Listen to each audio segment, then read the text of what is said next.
আসসালামু আলাইকুম। স্বাগতম সবাইকে। মাছের ভীষণ মজাদার একটি ঝোল তরকারির রেসিপি নিয়ে চলে এলাম। আজকে রান্না করব ডাঁটা দিয়ে রুই মাছের ঝোল।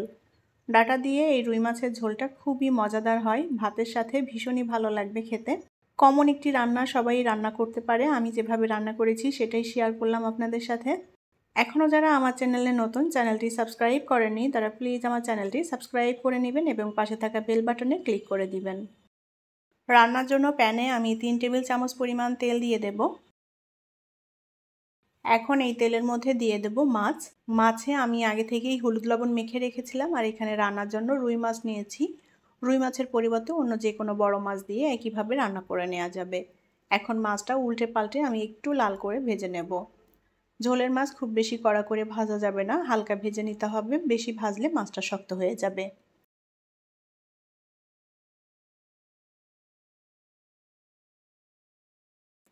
এপিটোপিট উল্টে পাল্টে আমি মাছটা হালকা লালচে করে ভেজে নিয়েছি।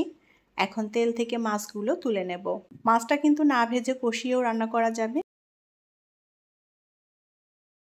এখন এই তেলের মধ্যে দিয়ে দেব পেঁয়াজ, কাঁচামরিচ এবং রসুন। পেঁয়াজ, কাঁচামরিচ, রসুন আধা ভাটা করে নিয়েছি। 2 কোয়া রসুন, 2টা মিডিয়াম সাইজের পেঁয়াজ এবং টেস্ট অনুযায়ী কাঁচামরিচ এখানে বেটে নিয়েছি। একেবারে মিহি করিনি মশলাটা। এখন এই মশলাটাকে একটু ভেজে নেব, মশলার কাঁচা গন্ধটা যাতে চলে যায়। মশলাটাকে নেড়েচেড়ে আমি একটু ভেজে নিয়েছি। এখন এর মধ্যে দিয়ে দেব কেটে রাখা ডাঁটা। ডাঁটাগুলো আমি এরকম ছোট ছোট টুকরো করে কেটে নিয়েছি, আর ডাঁটার উপরের আঁশ ফেলে দিয়েছি। আর ডাঁটাগুলো আমি ভালো করে ধুয়ে পরিষ্কার করে নিয়েছি। এখন এই মশলার সাথে ডাঁটাটা আমি একটু কষিয়ে নেব। মশলার সাথে নেড়েচেড়ে ডাঁটা আমি ভালো করে কষিয়ে নিয়েছি। এখন এর মধ্যে গুঁড়া মশলা দিয়ে দেবো। আমি এখানে জিরার গুঁড়া নিয়েছি 1 চা চামচ, হলুদ গুঁড়া 1/2 চা চামচ আর লবণ নিয়েছি টেস্ট অনুযায়ী। একটুখানি পানি দিয়ে দেব। আমি এখানে ধনিয়ার গুঁড়াটা আজকে ব্যবহার করছি না, চাইলে ধনিয়ার গুঁড়া অ্যাড করা যাবে। ভালো করে এখন মশলার সাথে ডাঁটা কষিয়ে নেব। আর ডাঁটার মধ্যে চাইলে এখানে আলু মিক্স করে দিয়ে রান্না করা যাবে, তবে আমি আজকে ডাঁটার সাথে কোনো কিছুই মিক্স করছি না, শুধুমাত্র ডাঁটাটা রান্না করে নেব। ডাঁটার সাথে আলু অথবা কাঁঠালের বিচি দিলে কিন্তু খেতে ভালো লাগবে। এখন তো কাঁঠালের সিজন, কাঁঠালের বিচি দিয়ে রান্না করলেও ভালো লাগে ডাঁটা। অল্প আঁচে নেড়েচেড়ে আমি ডাঁটা খুব ভালো করে কষিয়ে নিয়েছি, আর এভাবে ডাঁটাটা একটু কষিয়ে নিলে ডাঁটার ভেতরে মশলাটাও মিশে যাবে ভালো করে। এখন ঝোলের পানি দিয়ে দেব। ঝোলটা একটু পাতলা টাইপের হবে, সেভাবে পানিটা অ্যাড করলাম।